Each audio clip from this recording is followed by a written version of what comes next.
तर आता आपण सोडवलेली उदाहरणं पाहणार की या समीकरणाच्या माध्यमातून कोणत्या प्रकारची उदाहरणं सोडवली आहेत आता आपण ती पाहणार आहोत. बघा इथे दिलेली आहेत.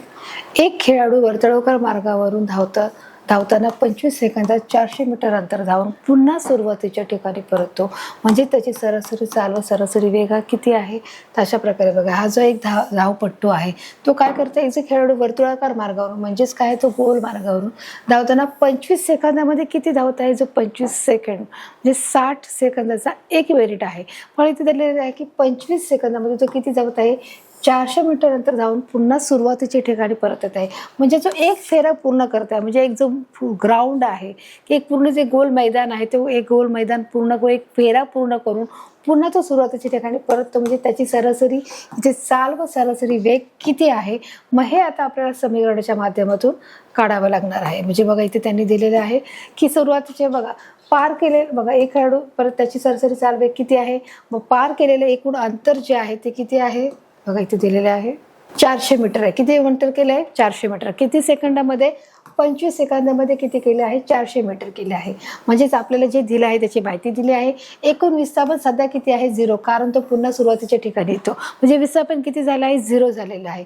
एकूण लागलेला वेळ किती आहे, किती वेळामध्ये तो अंतर पार करत आहे 25 सेकंदामध्ये. 25 सेकंद आपण लिहिले आहे. म्हणजे सरासरी चाल किती आहे आणि सरासरी वेग किती आहे. मग आपण त्याचं काय काढणार आहोत समीकरणाच्या माध्यमातून. आपण सूत्राच्या माध्यमातून आपण काय करणार की आधी सूत्र टाकणार आहोत. सरासरी जी चाल आहे बरोबर पार केलेले एकूण अंतर भागिले लागलेला एकूण काल आहे. आता त्यांनी दिले पुन्हा सरासरी चाल आपल्याला काढायची आहे किती आणि सरासरी वेग काढायचा आहे. मग आपण जे सूत्रामध्ये आपण काय करणार आहोत माहिती भरणार आहोत. मग पार केलेले एकूण अंतर किती आहे 400 मीटर आहे. मग लागलेला एकूण काल किती आहे 25 आहे. म्हणजे त्याला भाग लावला म्हणजेच किती येत आहे 16 मीटर येत आहे. म्हणजे 25 एके 25 आणि 25 काय आहे 150 आहे. बघा इथे दिले आहे 25 एके 25 आणि जे उरले आहे ते 50 आहे. म्हणजे इथे किती झाले आहे 150. मग 25 किती झाले आहे 150 झाले. म्हणजे 16 मीटर किंवा 16 सेकंद झाले आहे. तर अशा प्रकारे एकूण जो लागलेला जो वेळ आहे तिथे दिला आहे. म्हणजे सरासरी वेग बरोबर विस्थापनाला लागलेला एकूण वेग म्हणजेच किती झाला आहे 0.25. इथे अशा प्रकारे इथे झालेलं आहे. तर अशा प्रकारे हे आपण पहिलं उदाहरण इथे सोडून घेतलेलं आहे की सरासरी चाल किती आहे, सरासरी वेग हा किती लागलेला आहे. आता आपलं दुसरं उदाहरण पाहणार आहोत. एका विमानाने 3.2 मीटर पर सेकंद स्क्वेअर या त्वरणाने 30 सेकंद धावपट्टीवर धावल्यानंतर हवेत झेपवते. तर विमानाने हवेत झोपवण्यापूर्वी किती अंतर पार पाडले आहे. म्हणजे त्यांनी जे दिले आहे बघा आपण त्या आकृतीच्या माध्यमातून इथे समजून घेतलेलं आहे. बघा आपण पाहणार आहोत. इथे दिले आहे की ए बरोबर 3.2 पर सेकंद स्क्वेअर दिलेले आहे. टी बरोबर किती आहे 30 सेकंद आहेत. इथे किती दिले आहे. ज्या गोष्टी आपल्याला दिल्या आहेत त्या आपण सूत्रामध्ये आपण त्याची ज्या गोष्टी दिल्या आहेत त्याच्या सूत्रामध्ये टाकून आपण त्याचं उत्तर काढणार आहोत. आता ए किती आहे 3.2 पर सेकंद स्क्वेअर दिलेले आहे. जे दिले आहे किती दिलं एक विमान म्हणजे ते ए आहे. टी काय आहे 30 सेकंद. 30 सेकंदामध्ये धावपट्टीवर धावल्यावर हवेत झेपवते. तर विमानाने हवेत झेपवण्यापूर्वी किती उडण्यापूर्वी ते किती अंतर असणार आहे पार केले आहे. मग यू बरोबर 0 आणि एस बरोबर 0 आहे. म्हणजेच आपण इथे काय केलं आहे सूत्र घेतलेलं आहे. सूत्रामध्ये एस बरोबर म्हणजेच काय की अंतराच्या तिथे आपण काय केलेलं आहोत सूत्र टाकलेले आहोत. U2 अधिक 1/2 A2 वर्ग. म्हणजेच काय आहे U2 किती आहे 0 आहे. म्हणजे विस्थापन किती झालं आहे सध्या 0 आहे, कारण ते उडण्यापूर्वीचे सांगितले म्हणून इथे विस्थापन किती आहे 0 आहे. मग इथे गुणिले 30 टाकून इथे 1/2 ठेवलेलं आहे.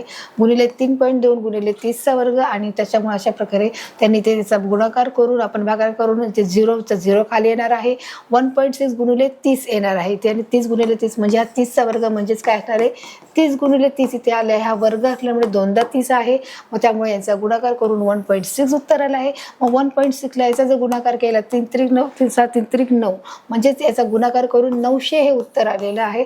मग 1.6ला आपण 1.6 गुणिले 900 आपण इथे उत्तर काढलेलं आहे आणि त्याचा जो गुणाकार आहे तो 1400 मीटर एवढा आलेला आहे. तर अशा प्रकारे आपण ते उदाहरणाच्या माध्यमातून आपण गणित सोडवलं आहे. आता आपलं तिसरं जे उदाहरण पाहणार आहोत. एका कांगोरीच्या क्षितिज लंब दिशेत 2 मीटर उंच उडी मारण्याची क्षमता असल्यास त्या कांगोरीची हवेत उडी मारतानाची चाल ही किती असणार आहे. तर त्याची हवेत चाल मारण्याची जी चाल आहे ती कशा प्रकारे असणार आहे. मग आता त्यांनी पुन्हा इथे बघा सूत्रामध्ये दिलेलं आहे आपण पाहून घेणार आहोत. बघा आता एका कांगोरीची क्षितिज लंब दिशेमध्ये त्यांनी दिलं आहे क्षितिज लंब दिशा आहे, कोणती आहे, किती आहे, 2.5 मीटर आहे. उडी मारण्याची क्षमता असल्यास त्या कांगारूची हवेत उडी मारतानाची चाल किती असेल विचारलं. म्हणजे हवेत उडी मारण्याच्या अगोदरचं जे विस्थापन आहे ती साहजिकच काय असणार आहे, 0 असणार आहे. म्हणून ज्या गोष्टी दिल्या त्या आधी लिहून घेतल्या आहे. बघा, एका कांगारूची क्षितिज लंब दिशा बघा 9.8 मीटर पर स्क्वेअर गुरुत्वाकर्षण आहे आणि 2.5 काय आहे, जी उडी मारण्याची जी क्षमता आहे, म्हणजे तिथे विस्थापन 0 आहे, वेग 0 आहे. म्हणजे v2 बरोबर u2 वर्ग प्लस 2s आहे. म्हणजेच अंतिम वेग काय आहे, 0. म्हणजे त्वरण कसं आहे, 0 आहे. म्हणजेच विरुद्ध दिशेने असल्यामुळे ऋण चिन्ह वापरलं आहे. इथे विरुद्ध दिशा आहे ना, इथे काय सांगितलं, क्षितिज लंब दिशा उंच उडी मारण्याची क्षमता असल्या त्या कांगारूची हवेत उडी मारतानाची, म्हणजे तिथे काय झालं नाही, त्वरण झालेलंच नाही. म्हणजे ते कसं झालं आहे, मायनसमध्ये झालं आहे. आणि म्हणून ते विरुद्ध दिशेने असल्यामुळे ते ऋणचिन्ह वापरू. म्हणून ए बरोबर -9.8 झालेलं आहे. तर अशा प्रकारे तिथे सूत्राचा वापर केलेला आहे. v2 बरोबर u वर्ग प्लस 2s म्हणजे u02 बरोबर u वर्ग प्लस 2 गुणिले 9.8 जे माहिती दिली आहे ते सूत्रामध्ये आपण टाकलेली आहे. 9.8 आणि 2.5 टाकलेली आहे. तर अशा प्रकारे मुलांनी इथे जो 9.8 आहे हा जो भाग आहे तो इथे बघा आपल्याला इथे कुठेही दिलं, जे गुरुत्वाकर्षण जे आहे ते किती आहे, 9.8 दिलेलं आहे. आणि म्हणून ते आपण इथे घेऊन त्याचा आपण काय केलं आहे, गुणाकार करून जे आपलं उत्तर आहे u2 वर्ग 49 याचा जो गुणाकार आलेला आहे. आणि हा गुणाकार मग आपण त्याच्यावर आपण 7ने बाहेर 7 49 म्हणजे हे 7 आपल्याला उत्तर आलेलं आहे. बघा, तर अशा प्रकारे आपलं इथे उत्तर इथे क्लिअर झालेलं आहे. आपल्या बघा जे चौथं उदाहरण आहे आपण पाहणार आहोत की एक बोट आहे विराम अवस्थेपासून निघून एक समान त्वरेने जाते. जर ती 5 सेकंदात 15 मीटर पर सेकंद वेग गाठत असेल तर निर्माण झालेलं त्वरण आणि दिलेला वेळेत पार केलेलं अंतर हे किती असेल. आता त्यांनी बोटीचं उदाहरण घेतलेलं. आता हे आपलं चौथं समीकरण आहे की एक जर बोट आहे विराम अवस्थे म्हणजे त्याचं त्वरण कसं असणार आहे, 0 असणार आहे. निघून एक समान त्वरेने जाते आहे म्हणजे एका सरळ रेषेत जात आहे. तर ती 5 सेकंदात 15 मीटर 5 जे सेकंद आहेत ते 5 सेकंदात ती 15 मीटर किंवा सेकंदवर वेग गाठत असेल तर निर्माण झालेले त्वरण व दिलेल्या वेळेत पार केलेले अंतर हे किती असणार आहे. मग पुन्हा आपण तेच केलं की ज्या माहिती दिलेली आहे ती माहिती आपण सुरुवातीला घेतलेली आहे. सुरुवातीचा वेग किती आहे, 0 मीटर आहे. अंतिम वेग देखील किती आहे, 15 मीटर सांगितलं आहे. लागलेला वेळ किती, 5 सेकंद आहे. त्वरण आपल्याला काढायचं आहे. म्हणजेच गतिविषयीच्या पहिल्या समीकरणानुसार त्वरण बरोबर v मायनस u भागिले t. म्हणजेच इथे त्वरण किती दिलेलं आहे बघा, बघा इथे किती दिलेलं आहे, 15 मीटर देखील आहे. 15 मीटर मायनस 0 म्हणजे आणि भागिले किती आहे, 5 आहे. 5 सेकंद जात आहे म्हणजे तिथे 5 सेकंद 5 त्रिक 15 म्हणजे इथे किती आहे, 3 मीटर सेकंद. अशा प्रकारे हे आपलं इथे उत्तर आलेलं आहे. तर अशा प्रकारे आपण हे जे चौथं उदाहरण देखील हे इथे आपण सोडवलेलं आहे. आता कसे एक दुसऱ्या समीकरणानुसार पार केलेलं अंतर. आता जर दुसऱ्या समीकरणानुसार जर पार केलेलं जर अंतर असेल मग ते कसं असणार आहे की बघा हे सूत्र टाकून s बरोबर u2 अधिक 1/2 e2 वर्ग म्हणून s बरोबर 0. विस्थापन किती झालेलं आहे बघा, जर त्वरण आहे किती आहे, सुरुवातीचा वेग कसा आहे, 0 आहे. मग गुणिले 5 अधिक 1/2 गुणिले 3 गुणिले 5 गुणिले 5 आहे. म्हणजेच किती आहे बघा दिले आहे. इथे जे उत्तर येत आहे 5 अधिक 1/4 म्हणजे इथे 5 5 25 उत्तर आलं आहे. याचा जो गुणाकार करून इथे 75 उत्तर आलेलं आहे. 5 5 25 त्रिक 75 आहे. आणि छेदाचा जो 2 घेतलेला आहे म्हणजे त्याचा आपण भागाकाराचं जे 75 भागिले 2 आपण केलेलं आहे. जो 75 भागिले 2 करून जे आपलं जे उत्तर आलेलं आहे ते देखील आपण बघा इथे पाहणार आहोत. 75 भागिले 2 करून आपलं उत्तर 37.5 मीटर हे उत्तर आपल्या इथे क्लिअर झालेला आहे. हा गतिविषयीचा दुसरा सिद्धांत आहे. आता न्यूटनचे गतिविषयीचे नियम आता आपण अशा प्रकारे आपण मुलांना पाहिलेले आहेत. कोणती स्थिर वस्तू बल लावल्याशिवाय हालत नाही किंवा झाडाची फांदी हलल्यानंतर ते फळ खाली पडते आहे. कोणती जी स्थिर वस्तू आहे ते बल लावलं, जे एखादी वस्तू स्थिर आहे परंतु जर तिला बल लावलं नाही, जर तिला हलवलं नाही तर म्हणजेच काय होणार आहे, तर ते काय होते, हलणार नाही. म्हणजे झाडाची फांदी हलल्यानंतरच, झाडाची जर फांदी हलली तरच ते काय होणार आहे, फळ खाली पडणार आहे, अन्यथा ते फळ खाली पडणार नाही आहे. बरोबर. म्हणजे वरील सर्व कारणाचं जडत्व या गुणधर्माशी संबंध आहे. म्हणजे याला काय कारण आहे, जडत्व हा नियम आहे. म्हणजेच न्यूटनच्या गतिविषयीचा पहिल्या नियमात पदार्थाचे जडत्व या गुणधर्माचं वर्णन केले आहे म्हणून त्याला जडत्वाचा नियम असे म्हणतात. जसं मी तुम्हाला सांगितले गतिविषयीचे 3 नियम पाडले. पहिला आहे जडत्वाचा नियम, दुसरा आहे संवेगाचा नियम आणि तिसरा क्रिया आणि क्रियापदाचा नियम आहे. तर अशा प्रकारे 3 नियम आपण इथे पाहिले आहे. क्रिया प्रतिक्रियेचा नियम आहे. तर अशा प्रकारे 3 नियमात जो पहिला नियम आहे न्यूटनचा गतिशीचा पहिल्या नियमात पदार्थाची जडत्व या गुणधर्माचे वर्णन केले असून त्याला आपण काय म्हणत आहोत, जडत्वाचा नियम म्हणत आहोत. हे देखील मी तुम्हाला क्लिअर केलेले आहे. आता संतुलित बल व असंतुलित बल जो पहिला नियम आहे, संतुलित आणि असंतुलित रस्सिकेचा खेळ तुम्ही पाहिला असेल. जो पदार्थ पर्यंत तुम्ही दोन्ही प्रयुक्त बल सारखे असतात तोपर्यंत रस्सीचा मधला भाग हा स्थिर असतो. हा जो मधला भाग आहे स्थिर आहे, की जर सारखंच बल लावलं आहे, जर सारखे दोन्हीकडून जर सारख्याच फोर्सनी घेतला आहे तर म्हणजे काय होणार की तोपर्यंत रस्सीचा मधला भाग हा कसा असणार आहे, स्थिर असणार आहे. परंतु जर एखाद्या ठिकाणी जर बल जास्त लावलं गेलं असेल तर साहजिकच ती व्यक्ती आपोआपच खेचली जाणार आहे किंवा ती रस्सी ही ओढली जाणार आहे. हे तुम्हाला देखील समजून येत आहे. जोपर्यंत दोन्ही बाजूने प्रयुक्त बल सारखे तोपर्यंत ही काय होणार आहे, रस्सिकेचा मधला भाग आहे हा मध्यभागी स्थिर राहणार आहे. इथे दोन्ही बाजूने लावलेले बल हे समान असामान्य बल संतुलित आहेत. दोन्ही बाजूने जे बल लावले ते कसं आहे, सारखं आहे. मात्र ज्यावेळी एका बाजूने प्रयुक्त केलेले बल वाढते त्यावेळी प्रयुक्त बल असंतुलित होते. परंतु जेव्हा एखाद्या ठिकाणी लावलेले बल हे जर जास्त असेल तर ते बल कसं होत आहे, असंतुलित बल होत आहे. तर अशा प्रकारे इथे संतुलित आणि असंतुलित प्रकारचं आपण पाहत आहोत.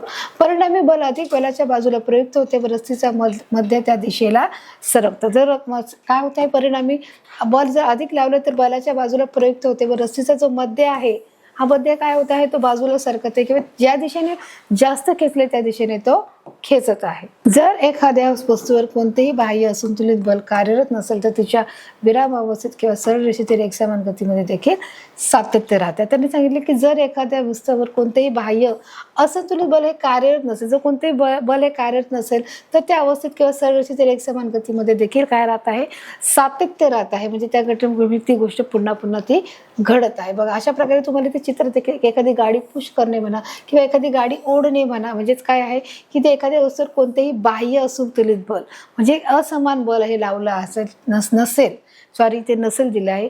एखाद्या वस्तूवर कोणतेही बाह्य असंतुलित बल कार्यरत नसेल तर तिच्या विराम अवस्थेतील किंवा सरळ रेषेतील एकसमान गतीमध्ये काय आहे की सातत्य, म्हणजे ती कशी आहे, विराम अवस्थेमध्ये कोणत्याही प्रकारची तिथे विस्थापन आपल्याला दिसत नाही. म्हणून ती कशी आहे, एकसमान गतीमध्ये काय दिसत आहे, आपल्याला सातत्य निर्माण होताना दिसत आहे. बघा एखादी वस्तू विराम अवस्थेत किंवा सरळ रेषेतील एकसमान गतीमध्ये असते तेव्हा तिच्यावर कोणतेही बल हे कार्य करत नसते. जेव्हा ती विराम अवस्थेत तेव्हा तिच्यावर कोणत्याही प्रकारचं बल हे कार्य करत नाही. अशा प्रकारे बघा इथे काय की जर एखादी वस्तू शांत आहे तर एका जागी स्थिर आहे तर त्याच्यावर कोणत्याही प्रकारचं बल कार्य करत नाही. परंतु प्रत्यक्षात त्या वस्तूवर विविध बाह्य बल कार्य करतात, परंतु ती परस्परांना निष्प्रभ करत असल्याने एकंदर परिणामी बल हे काय असते, शून्य असत आहे. बघा आता अशा प्रकारे ते चित्र दिसत आहे की the free body diagrams for both objects are the same आहे. तिच्याकडे एफ सी आणि एफ आहे. जर प्रत्यक्षात त्या वस्तूवरती विविध बाह्य बल हे कार्य करतात की एखादी जी वस्तू आहे जर त्याला आपण पुश करत आहोत, एखादी गाडी आहे त्या गाडीला आपण काय करत आहोत, समजा ढकलत आहोत, म्हणजे विविध बाह्य बले कार्य करतात परंतु ती परस्परांना काय आहे, निष्प्रभ असल्याने एकंदर परिणामी बल कशा प्रकारे होत आहे, शून्य प्रकारचं बल इथे आपल्याला आढळत आहे. बघा याचे स्पष्टीकरण असंतुलित बले व न्यूटनचा पहिला नियम सांगतो, म्हणून त्याला जडत्वाचा नियम होता. आणि म्हणून त्याला जडत्वाचा नियम का म्हटले गेले आहे की याचे स्पष्टीकरण कसे आहे, असंतुलित बल आहे. बघा इथे चित्रात दाखवल्याप्रमाणे की असंतुलित बले व न्यूटनचा जो पहिला नियम आहे यानुसार असं सांगतो, म्हणूनच त्याला काय म्हटलं आहे, जडत्वाचा नियम म्हटले जात आहे. जडत्वाचा नियम असं म्हटलं म्हणजेच आपण सांगितलं की लॉ ऑफ मोशन म्हणजेच काय आहे की जे न्यूटनने गतिविषयीचे 3 सिद्धांत मांडले त्यापैकी जो आपला पहिला नियम आहे, जो जडत्वाचा नियम आहे तो इथे त्यांनीच मांडलेला आहे की बघा ज्याप्रमाणे बल हे काय करत आहे की जे जडत्व म्हणजे अशा प्रकारे जडत्वाचा हा नियम आपण इथे शिकत आहोत. तर मुलांनाही तुम्हाला इथे क्लिअर झालं आहे जडत्वाचा नियम. तर आता आपण दुसरा भाग पाहणार आहोत पाठामधलं. आता त्याला की न्यूटनचा गतिविषयीचा जो दुसरा नियम, जो पहिला नियम झालेला आहे, आता दुसरा नियम म्हणजे संवेगाचा नियम. संवेग म्हणजे काय आहे की एखाद्या वस्तूने दुसऱ्या वस्तूवर केलेल्या आघाताचा परिणाम म्हणजेच बलाचा परिणाम हा त्या वस्तूचे वस्तुमान व वेग याच्या दोन्हीवर अवलंबून असतो. आता त्यांनी सांगितलंय की संवेग म्हणजे काय, बघा इथे तुम्हाला एक चित्र दिलेलं आहे, 1 2 3 4 हे बॉल आहेत, या चौकोन दिलेला आहे आणि हा जो 5वा बाहेर आहे. एखाद्या वस्तूने दुसऱ्या वस्तूवर म्हणजे ही जी वस्तू आहे ती वस्तू काय केली आहे, ही वस्तू याच्यावर ठोकलेला आहे म्हणजे त्याला मार दिलेला आहे, म्हणजे त्याला काय केलेलं आहे, पुश केलेलं आहे. मग एखाद्या वस्तूने दुसऱ्या वस्तूवर केलेला आघाताचा परिणाम म्हणजेच बलाचा परिणाम आहे व हा त्या वस्तूचे वस्तुमान वेग या दोन्हीवर अवलंबून असतं. म्हणजे कशावर अवलंबून आहे, त्या वस्तूचे वस्तुमान व वेग ह्या दोघांवरतीही ते अवलंबून आहे. तर अशा प्रकारे त्याला जो टोला दिला तर ह्या दोघांवरती वस्तूचे जे वस्तुमान आहे आणि जो वेग आहे या दोन्ही गोष्टीवर तो काय आहे, अवलंबून आहे. हे देखील आपण इथे पाहिलेलं आहे. बघा, तर संवेगाला परिणाम व दिशा हे दोन्ही असते. जे संवेग आहे त्या संवेगाला काय आहे, परिणाम व दिशा या दोन्ही असते व संवेगाची दिशा वेगाच्या दिशेने असते. बघा, त्याने दिले की संवेगाची दिशा आहे ती कशाच्या दिशेने आहे, वेगाच्या दिशेने असते. म्हणजे संवेगाचे जे एकक आहे kg.m म्हणजे पर सेकंड व gm.cm पर s याच्यामध्ये आहे.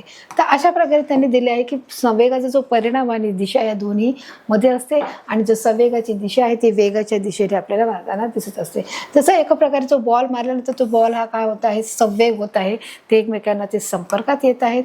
बघा, आपण जर एक बॉल त्याला बॉल जो बॉल आहे तो बॉलाचा जो टोला आहे आपण जर त्याला मारला तर तो काय होणार आहे, त्या दिशेने हेलकावत जाणार आहे. बघा, आता अशा प्रकारे त्यांनी दिलं आहे की बघा, संवेग म्हणजे पी वस्तूचा वेग व वस्तुमानाचा गुणाकार म्हणजे संवेग आहे. संवेग म्हणजे काय, वस्तूचा वेग आणि वस्तुमान यांचा जो गुणाकार होतो त्याला आपण काय म्हणणार आहोत, संवेग होणार. म्हणजेच पी बरोबर एम व्ही. म्हणजे संवेग ही एक काय आहे, सदिश राशी आहे. जसं सांगितलं चालीचे दोन प्रकार आहेत, एक अदिश राशी एक सदिश राशी आहे. मग बघा, तशा अशा प्रकारे आपण संवेग बघित आहोत. संवेग परिवर्तनाचा दर प्रयुक्त बलाशी समानुपाती असतो आणि संवेगाचे जे परिवर्तन हे बलाच्या दिशेने होत असते. तसं बघा, संवेगाचं जे बल आहे, संवेगाचं जो परिवर्तन आहे ते कशावर होत आहे, बलाच्या दिशेने. म्हणजे हा एक बघा, हे इथे काय आहे, एक लाकडाचा ओढक आहे आणि जो हत्तीच्या साहाय्याने तो काय करत आहे, तो ओढण्याचा इथे प्रयत्न करत आहे. म्हणजे न्यूटन्स लॉ ऑफ मोशन म्हणजे गतीविषयीचा जो न्यूटनचा गतीविषयीचा नियम आहे तो इथे ते संवेगाचा दाखवत आहोत की कशा प्रकारे एखादी वस्तू आहे त्याला दोन्ही बाजूने खेचण्याचं किंवा बल देण्याचं हे काम करत आहे. आता त्यांनी स्पष्टीकरण, समजा एम वस्तुमान असणारी एक वस्तू सुरुवातीला यू वेगाने जात असताना तिच्या गतीच्या दिशेने एफ इतके बल प्रयुक्त केल्यास टी इतक्या वेळेनंतर वस्तूचा वेग हा व्ही होतो. अशा प्रकारे बघा, वस्तूचा वेग किती झालेला आहे, व्ही असा झालेला आहे.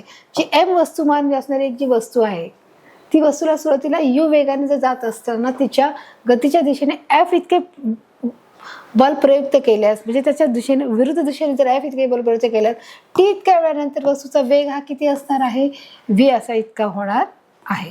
म्हणजे वस्तूचा सुरुवातीचा संवेग एम यू आणि टी कालावधीनंतर वस्तूचे अंतिम वेग बरोबर एम व्ही. म्हणजे संवेग परिवर्तनाचा दर बरोबर संवेगात होणारा जो बदल म्हणजेच आपण त्याला वेळ असे म्हणू शकतो. म्हणजे सूत्र काय आहे की एम कंसात एम व्ही बरोबर एम यू कंस पूर्ण किंवा टी आहे. म्हणजेच एम कंस व्ही वजा यू कंस पूर्ण भागिले टी आहे. म्हणजेच काय आहे, एम आहे. तर अशा प्रकारे न्यूटनच्या गतिविषयीच्या दुसऱ्या नियमानुसार त्यांनी सांगितले संवेग परिवर्तनाचा दर प्रयुक्त बलाशी हा कसा आहे, समानुपाती आहे. म्हणजे तो कसा आहे, इक्वल आहे, तो समानुपाती आहे. म्हणून इथे काय दिले आहे, एम ए गुणिले एफ बरोबर के डॉट एम. के स्थिरांक असून त्याचे मूल्य किती आहे, 1 आहे. म्हणजे एफ बरोबर एम. एफ म्हणजे बल आहे, एसआय पद्धतीत बलाचे एकक न्यूटन आहे व सीजीएस पद्धतीत बलाचे एकक डाइन आहे. म्हणजे समजा विराम अवस्थेत असणाऱ्या दोन वस्तूंवर विशिष्ट कालावधी टी साठी ठराविक बल एफ प्रयुक्त केले तर हलकी वस्तू जड वस्तूपेक्षा अधिक वेगाने जाऊ लागते. जी हलकी वस्तू आहे ती जड वस्तूपेक्षा अधिक वेगाने जाऊ लागते. साहजिकच आहे की जर एखादा दगड घेतला आणि एखादा रबर घेतला किंवा एखादं पान घेतलं झाडाचं तर त्याच्यामुळे ते कोण फ्लोट होणार आहे, साहजिकच. जी हलकी वस्तू आहे ती फ्लोट होणार आहे, ती तरंगणार आहे, जी जड वस्तू ती खाली जाणार आहे. मग तसं सांगितलं की हलकी वस्तू जड वस्तूपेक्षा अधिक वेगाने जाऊ लागणार आहे. जी हलकी वस्तू असणारी साहजिकच जड वेग आहे, एखादी ट्रक आहे, एखादा टेम्पो आहे, तो जड असणार आहे. परंतु जर एखादी कार असेल, कारमध्ये जे समजा माणसं फार 2 माणसं असेल तर साहजिकच तिचा स्पीड हा काय होणार आहे, जाणार. कारण ती कशी आहे, जड वस्तूपेक्षा ती हलकी आहे, त्याच्यात सामान पण नाहीये आणि म्हणून ती जास्त जोरात जाऊ लागणार आहे. मात्र न्यूटनचा दुसरा नियम सांगतो की संवेगाच्या परिवर्तनाचा दर हा कसा आहे, एफ असणार आहे. किती असणार आहे, एफ. तर अशा प्रकारे न्यूटनचा दुसरा नियमाविषयीची आपण इथे माहिती घेत आहोत. आता इथे न्यूटनच्या गतिविषयीच्या पहिल्या 2 नियमामधून बल आणि बलाचे परिणाम याची माहिती मिळते. फर्स्ट लॉ आणि सेकंड लॉ तिथे दिले आहे. अशा प्रकारे न्यूटनच्या गतिविषयीच्या पहिल्या 2 नियमानुसार बल आणि बलाचे परिणाम याची आपल्याला माहिती मिळते. बल आणि बलाचे परिणाम काय आहे त्याची माहिती मिळते.